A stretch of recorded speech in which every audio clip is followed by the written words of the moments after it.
VS99 news బులెటిన్ల ముందుగా headlines. Pawan కు అంత సీన్ లేదని తేలిపోయింది మంత్రి రోజా.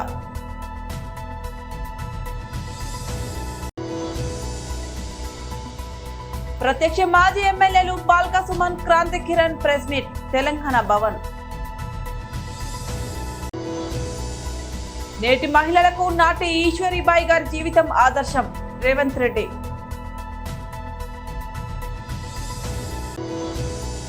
టీడీపీలో చేరిన SIMS group of institute director Bheemanatham Bharath Reddy, secretary Shivasirisha దంపతులు.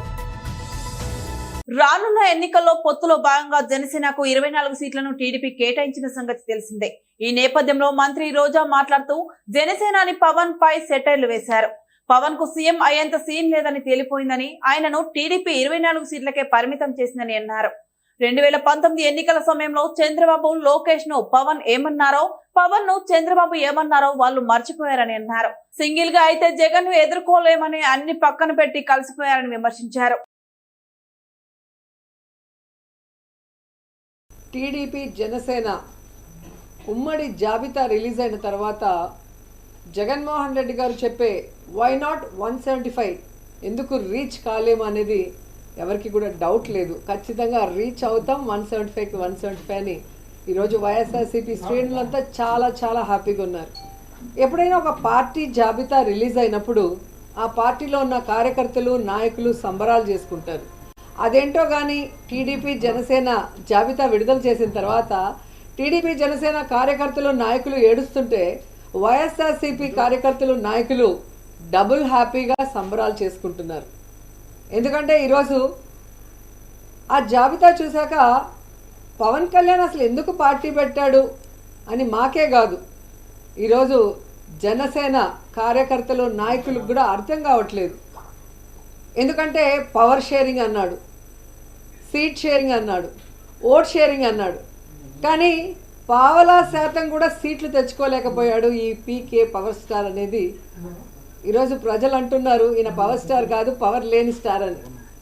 ఎందుకంటే ఈ మధ్యలోనే 2019లో అనుకుంటా ఒక మీటింగ్లో, పబ్లిక్ మీటింగ్లో అంటూ ఉండేవాడు పవన్ కళ్యాణ్, జనసేన అంటే కుక్క బిస్కెట్లు వేస్తే తోకూపుకుంటూ మన వెనక తిరుగుతారు, వీళ్ళకి 10-15 సీట్లు ఎక్కువ అని తెలుగుదేశం వాళ్ళు మన అవమానిస్తున్నారు, మన పార్టీ ప్రజల కోసం పుట్టిన పార్టీ, మనం ఎవరి బిస్కెట్లకి తల వంచం, మనమే వాళ్ళకి ఎన్ని కావాలో అన్ని ఇస్తామని చాలా పెద్ద పెద్ద మాటలు మాట్లాడారు. మరి ఈరోజు 24 సీట్లకి కుక్క బిస్కెట్లు వేస్తే తోకూపినట్టు ఎందుకు తోకూపుకుంటూ చంద్రబాబు నాయుడుతో ప్రెస్ మీట్ పెట్టారో పవన్ కళ్యాణ్ చెప్పాల్సిన అవసరం ఉంది. చాలా పెద్ద పెద్ద డైలాగులు కూడా చెప్పాడు. సముద్రం ఎవరి కాళ్ళు పట్టుకోదు, పర్వతం తల వంచదు అని. మరి ఏ ప్యాకేజీ కోసం 24 సీట్లకే చంద్రబాబు నాయుడు కాళ్ళు పట్టుకున్నాం, ఈరోజు చంద్రబాబు నాయుడు ఇచ్చిన ముష్టి 24 సీట్లకే ఎందుకు తల వంచావు పవన్ కళ్యాణ్ అని జనసేన కార్యకర్తలు నాయకులకి సమాధానం చెప్పాలి. నిజంగా ఎంత బాధాకరం అంటే, చెప్పుకోవడానికేమో గొప్పగా 40 years ఇండస్ట్రీ, నాకు విజన్ ఉంది, విస్తరాకుల కట్టుంది, నేను కేంద్రంలో చక్రం తిప్పానని చెప్పుకునే చంద్రబాబు నాయుడు ఒక సైడు, సినిమాల్లో పవర్ స్టార్ అని చెప్పుకుంటూ బయట పవర్ లేని స్టార్గా తిరుగుతూ మళ్ళీ బింకాలు పలికే పవన్ కళ్యాణ్ ఒకవైపు. వీళ్ళిద్దరికీ బాగా అర్థమైపోయింది మనకి బలం లేదు, జగన్మోహన్ రెడ్డి గారిని మనం ఓడించే పరిస్థితి లేదు, కాబట్టి మనం ఎలాగైనా పొత్తు పెట్టుకొని జగనన్నని దించాలి. ప్రత్యక్ష మాజీ ఎమ్మెల్యేలు Balka Suman, Kranti Kiran press meet Telangana Bhavan.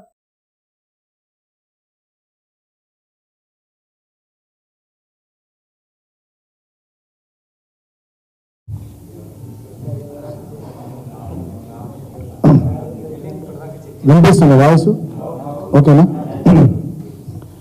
Media మిత్రులకు నమస్కారం. తెలంగాణలో ముఖ్యమంత్రి రేవంత్ రెడ్డి పరిపాలనలో ఇందిరమ్మ రాజ్యం కొనసాగుతుందని చెప్పి వాళ్ళు పదే పదే చెప్తున్నది నిన్న మొన్న జరుగుతున్నటువంటి దాడుల సంఘటనలు చూస్తుంటే నిజమేననిపిస్తున్నది. ఇందిరమ్మ రాజ్యం అంటేనే ఎన్కౌంటర్లు, రక్తపాతం, ఎమర్జెన్సీ, చీకటి రోజులు, ఆకలి చావులు, కాల్చివేతలు, కూల్చివేతలు, ప్రశ్నిస్తే దాడులు, అదేవిధంగా ఎదిరిస్తే కేసులు, జైలు జీవితాల నిర్బంధాలు. ఇది ఇందిరమ్మ రాజ్యం. ఆ రాజ్యాన్ని పూర్తి స్థాయిలో ఇవాళ ముఖ్యమంత్రిగా ఉన్నటువంటి రేవంత్ రెడ్డి కొనసాగిస్తున్నాడని చెప్పి నిన్న మొన్న జరుగుతున్నటువంటి సంఘటనలు చూస్తే అర్థమవుతా ఉంది. సీనియర్ జర్నలిస్టు శంకర్ అని చెప్పి న్యూస్ లైన్ ఆర్గనైజేషను తెలంగాణ పత్రిక వాళ్ళు నడిపిస్తారు. ఆయన పైన పథకం ప్రకారం మొన్న దాడి చేసి ఆయనను హత్య చేసే ప్రయత్నం చేశారు రేవంత్ రెడ్డి మనుషులు. ముఖ్యంగా ఈ దాడికి సంబంధించి 21వ తారీఖు నాడు సాయిరాం రెడ్డి అని చెప్పి ఈయన Hastinapuram Congress party division president అయినటువంటి శశిధర్ రెడ్డికి అనుచరుడు. ఇదంతా ఎల్బీ నగర్ అసెంబ్లీ నియోజకవర్గానికి సంబంధించినటువంటి కాంగ్రెస్ పార్టీ నాయకులు వీళ్ళు. సో గతంలో మల్కాజ్గిరి పార్లమెంట్ సభ్యుడిగా రేవంత్ రెడ్డి ఉన్నప్పటి నుంచి వీళ్ళంతా రేవంత్ రెడ్డికి సన్నిహితులు. ఇక్కడ ఈ సాయిరాం రెడ్డి అనేటటువంటి వ్యక్తి సీతక్కతోని అదేవిధంగా ముఖ్యమంత్రి రేవంత్ రెడ్డితో దిగిన ఫోటోలు కూడా స్పష్టంగా ఉన్నాయి. ఇక్కడ మధ్యలో ముందు రోజు శంకర్ వాళ్ళ సీనియర్ జర్నలిస్ట్ శంకర్ వాళ్ళ ఆఫీస్ దగ్గర వాళ్ళు రెక్కి నిర్వహించినటువంటి సీసీటీవీ ఫుటేజ్ కూడా చాలా క్లియర్గా ఉంది. అంటే పథకం ప్రకారం కాంగ్రెస్ పార్టీకి చెందినటువంటి గూండాలు సీనియర్ జర్నలిస్టు శంకర్ను హత్య చేసే పని చేశారు. దానికి ఒక పన్నాగం సీసీటీవీ ఫుటేజ్లు కూడా మేము సోషల్ మీడియా వేదికగా కూడా అందరికీ పంపించినాం. అన్నీ కూడా బయటకు వచ్చినాయి. పథకం ప్రకారం ఒక బైక్ వెనుక నుండి ఒక 2 మహిళలు వచ్చి ఆయన కారును గుద్దినట్టు చేసి ఆయనతోని గొడవ పెట్టుకున్నట్టు చేసి వెంటనే ఒక ఆమె ఫోన్ చేయగానే 1 నిమిషం లోపల 10 మంది చుట్టుముట్టి ఆ చుట్టుపక్కలనే రెడీ ఉండి వీళ్ళంతా వచ్చి ఆయనను విపరీతంగా కొడుతుంటే స్థానికులు అక్కడ ఉండే వాళ్ళంతా అడ్డుకొని ఆయనను కాపాడతారు.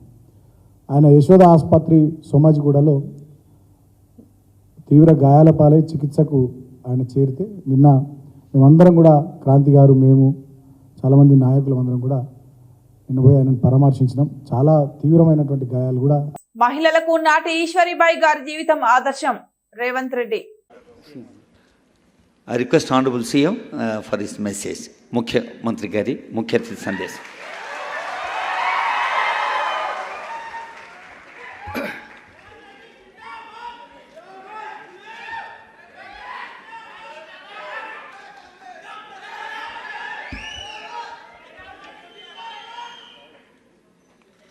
శ్రీమతి ఈశ్వరీబాయి గారి 33వ వర్ధంతి సందర్భంగా తెలంగాణ రాష్ట్ర ప్రభుత్వం టూరిజం అండ్ కల్చరల్ డిపార్ట్మెంట్ వారి వర్ధంతి వేడుకలను శ్రీమతి గీతారెడ్డి గారి నేతృత్వంలో ఏర్పాటు చేసి ఈ కార్యక్రమానికి నాతో పాటు ముఖ్య అతిథులుగా రెవెన్యూ శాఖ మాత్యులు పొంగులేటి శ్రీనివాసరెడ్డి గారు, పెద్దలు జూపల్లి కృష్ణారావు గారు, అదేవిధంగా మిత్రుడు పొన్నం ప్రభాకర్ గారు, డాక్టర్ కవ్వంపల్లి సత్యనారాయణ శాసనసభ్యులు, ఇతర మిత్రులు, గీతారెడ్డి గారి కుటుంబ సభ్యులు, ఈశ్వరీబాయి గారి అభిమానులు, గీతారెడ్డి గారి అభిమానులు అందరూ ఈ వర్ధంతి కార్యక్రమంలో పాల్గొని ఈశ్వరీబాయి గారు ఏ స్ఫూర్తితో పనిచేసినరో ఆ స్ఫూర్తిని తీసుకొని తెలంగాణ రాష్ట్రంలో కాంగ్రెస్ ప్రభుత్వాన్ని ఏర్పాటు చేయడానికి కృషి చేసిన అందరికీ కూడా మనస్ఫూర్తిగా అభినందనలు, కృతజ్ఞతలు మిత్రులారా. ఈ రోజుల్లోనే చదువుకున్న ఈ యుగంలోనే రాజకీయాలలో మహిళలు రాణించాలంటే చాలా కష్టమైన పరిస్థితులు. కానీ ఆ రోజుల్లో డాక్టర్ బాబాసాహెబ్ అంబేద్కర్ స్ఫూర్తిగా ఈశ్వరీబాయి గారు తెలంగాణ ప్రాంతంలోనే కాదు ఉమ్మడి ఆంధ్రప్రదేశ్లో కూడా తనదైన ప్రత్యేక ముద్రను రాజకీయాలలో ఏర్పాటు చేయడమే కాకుండా ఆనాడు తెలంగాణ తొలి దశ తెలంగాణ ఉద్యమంలో కూడా వారు ప్రత్యేకమైన పాత్రను పోషించారు. వారు రాజకీయాలలో రాణిస్తూనే శ్రీమతి గీతారెడ్డి గారిని ఒక మంచి డాక్టర్గా చదివించి సమాజంలో అత్యున్నతమైన గౌరవము, మంచి చదువు, అన్నిటికంటే ముఖ్యంగా మా డాక్టర్ గారిని మనందరం మనస్ఫూర్తిగా అభినందించాలి.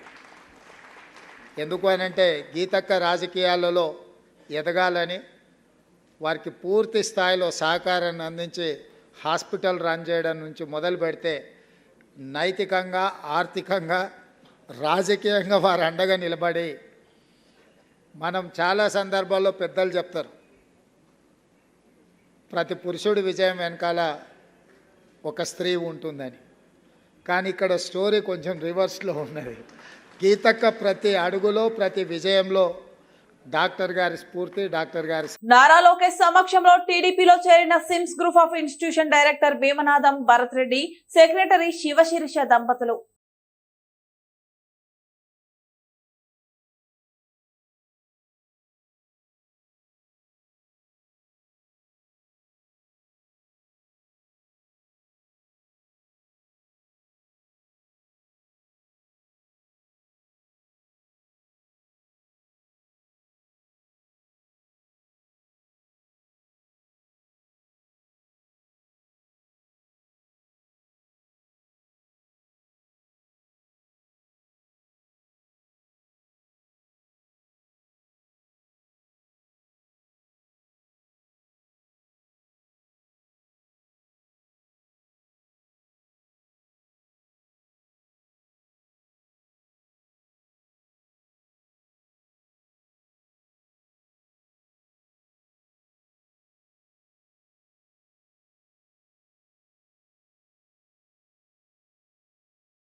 మిర్యాలగూడ నియోజకవర్గంలో శ్రీ సద్గురు సంత్ సేవాలాల్ మహారాజ్ గారి భోగ్ బండార్ కార్యక్రమంలో ముఖ్యమంత్రులుగా ప్రభుత్వ విప్ డోర్నకల్ శాసనసభ్యులు డాక్టర్ రామచంద్ర నాయక్ గారు మరియు మిర్యాలగూడ శాసనసభ్యులు బత్తుల లక్ష్మారెడ్డి గారు, వారితో పాటు శంకర్ నాయక్ మరియు నల్గొండ జిల్లా నాయకులు, రాష్ట్ర నాయకులు పాల్గొన్నారు.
అన్నమయ్య జిల్లా పీలేరు నియోజకవర్గానికి నల్లారి కిషోర్ కుమార్ రెడ్డిని తెలుగుదేశం పార్టీ అధినేత నారా చంద్రబాబు నాయుడు ఎమ్మెల్యే అభ్యర్థిగా ప్రకటించడంతో రాజంపేట పార్లమెంటరీ అధికార ప్రతినిధి ఆర్జే వెంకటేష్ మరియు టీడీపీ నాయకులు మదనపల్లి పట్టణంలోని నిమ్మనపల్లి సర్కిల్ నందు బాణసంచ పేల్చి హర్షం వ్యక్తం చేశారు.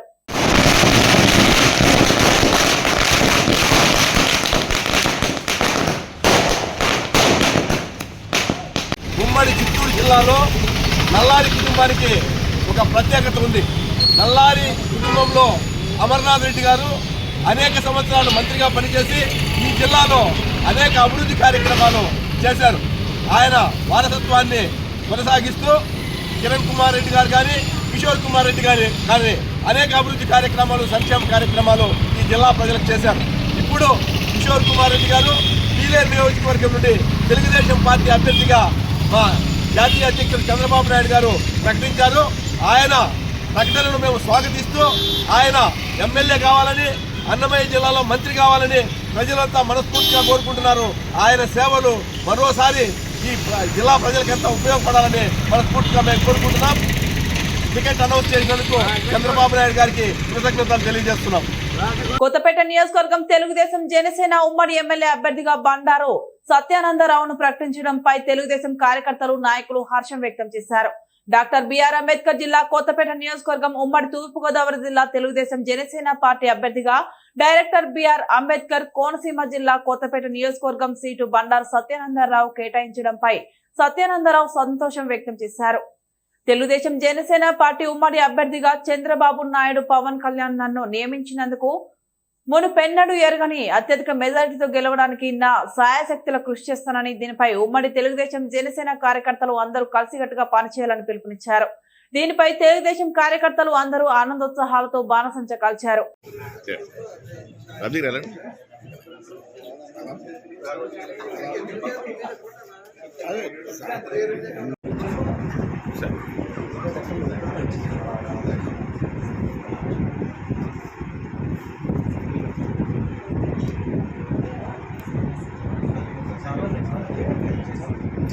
పల్నాడు జిల్లా నరసరావుపేట ఫిబ్రవరి 24 టీడీపీ శాసనసభ్యులు అభ్యర్థుల ఎంపిక తొలి విడత జాబితా విడుదల చేయడం పట్ల నరసరావుపేట టీడీపీ ఇన్ఛార్జ్ డాక్టర్ చెదలవాడ అరవింద్ బాబు హర్షం వ్యక్తం చేశారు. ఈ సందర్భంగా ఏర్పాటు చేసిన విలేకరుల సమావేశంలో ఆయన మాట్లాడుతూ, ఈ రోజు టీడీపీ జాతీయ అధ్యక్షులు మా నాయకుడు నారా చంద్రబాబు నాయుడు, లోకేష్ బాబు, పవన్ కళ్యాణ్ టీడీపీ జనసేన శాసనసభ్యులు అభ్యర్థుల తొలి విడత జాబితాను విడుదల చేయడం జరిగిందని, దానికి మాకు చాలా సంతోషంగా ఉందన్నారు. మొదటి విడత జాబితాలో మా పేర్లు లేనప్పటికీ రెండో విడత జాబితాలో ఎవరైతే పార్టీ కోసం కష్టపడుతున్నారో వారి పేర్లు తప్పకుండా ఖరారవుతాయన్నారు. బాబు గారు ఏం చెప్తే అలా విని వారి అడుగుజాడల్లో నడవడానికి మేమంతా సిద్ధంగా ఉన్నామన్నారు. మీడియా సోదరులకు ధన్యవాదాలు తెలియజేస్తూ, ఇవాళ తెలుగుదేశం పార్టీ, జనసేన, బీజేపీ మొదటి విడత మరి అభ్యర్థుల జాబితా మరి రిలీజ్ చేయడం జరిగింది. మరి ఈ కార్యక్రమంలో నారా చంద్రబాబు నాయుడు గారు అదేవిధంగా పవన్ కళ్యాణ్ గారు దగ్గరుండి మరి సీట్లు డిక్లేర్ చేయడం జరిగింది. మరి రెండో విడతలో ఎవరైతే సీట్లు మరి ఆగిపోయినాయి వాళ్ళందరూ కూడా తప్పనిసరిగా రిలీజ్ చేయడం జరుగుతుంది. ఎందుకంటే 4.5 ఏళ్ళుగా మేమందరం కూడా ఈ పార్టీ కష్టపడి ప్రజల్లో ఉన్నాము. పార్టీని గెలిపించుకోవడానికి నారా చంద్రబాబు నాయుడు గారు ముఖ్యమంత్రి చేసుకోవడానికి మేమందరం కూడా రాత్రింబగళ్ళు కష్టపడుతూ పనిచేస్తున్నాము. ఏ విధంగా అయితే నారా చంద్రబాబు నాయుడు గారు పవన్ కళ్యాణ్ గారు రాష్ట్రం కోసం కష్టపడి పనిచేస్తున్నారు, అదేవిధంగా మేమందరం కూడా కష్టపడి పనిచేస్తున్నాం. కాబట్టి మొదటి విడత కాకినాడ జిల్లా ఏలేశ్వరం మండలం భద్రవరం గ్రామంలో పత్తిపాడు నియోజకవర్గ వైసీపీ ఇన్ఛార్జ్ వరపుల సుబ్బారావు గడప గడపకి కార్యక్రమాన్ని శనివారం సాయంత్రం గ్రామ సర్పంచ్ కోనపురెడ్డి సుబ్బారావు ఆధ్వర్యంలో నిర్వహించారు. ముందుగా గ్రామంలో వైఎస్ఆర్ పార్టీ జెండా నియోజకవర్గ ఇన్ఛార్జ్ వరపుల సుబ్బారావు ఆవిష్కరించారు. అనంతరం వరపుల మాట్లాడుతూ రాష్ట్రంలో గత ముఖ్యమంత్రి చంద్రబాబు నాయుడు పరిపాలనా విధానం కంటే ఎన్నికల ముందు ప్రజలకు ఇచ్చిన హామీలను ప్రస్తుత ముఖ్యమంత్రి జగన్మోహన్ రెడ్డి 99% వరకు పూర్తి చేశాడని పేర్కొన్నారు. వచ్చే ఎన్నికల్లో జరిగే అసెంబ్లీ పార్లమెంట్ ఎన్నికల్లో ఎమ్మెల్యే ఎంపీ అభ్యర్థులకు అత్యధిక మెజార్టీతో గెలిపించాలని ప్రజలకు విజ్ఞప్తి చేశారు. తాను ఎమ్మెల్యేగా నెగ్గిన వెంటనే గ్రామంలో ఉన్న సమస్యలపై దృష్టి సారిస్తానన్నారు. ఈ కార్యక్రమంలో సొసైటీ చైర్మన్ వలప సత్యసూరిబాబు, మండల కన్వీనర్ అడప పార్థసారథి, కూనపురెడ్డి దుర్గారావు, ఉగ్గిరాల రాజు, అలమండ చలమయ్య, నీరుకొండ సత్యనారాయణ మరియు ఏలేశ్వరం మండల వైఎస్ఆర్ పార్టీ నాయకులు, కార్యకర్తలు, గ్రామస్తులు తదితరులు పాల్గొన్నారు.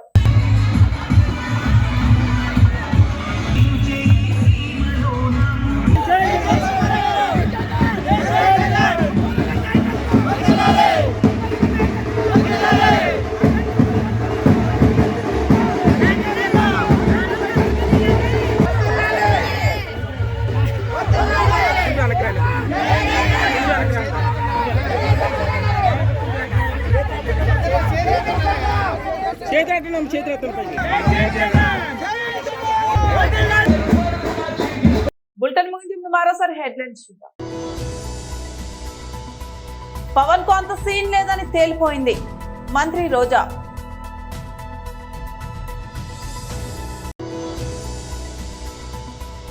ప్రత్యక్ష మాజీ ఎమ్మెల్యేలు బాల్కా సుమన్, క్రాంతి కిరణ్ ప్రెస్ మీట్ తెలంగాణ భవన్.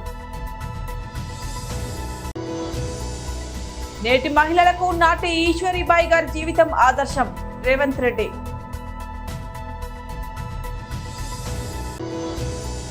టీడీపీలో చేరిన SIMS group of institute director Bheemanatham Bharath Reddy, secretary Shivasirisha దంపతులు. ఇవి బులెటిన్ అప్డేట్స్. మరో బులెటిన్ మళ్ళీ కలుద్దాం. అంతవరకు నమస్తే.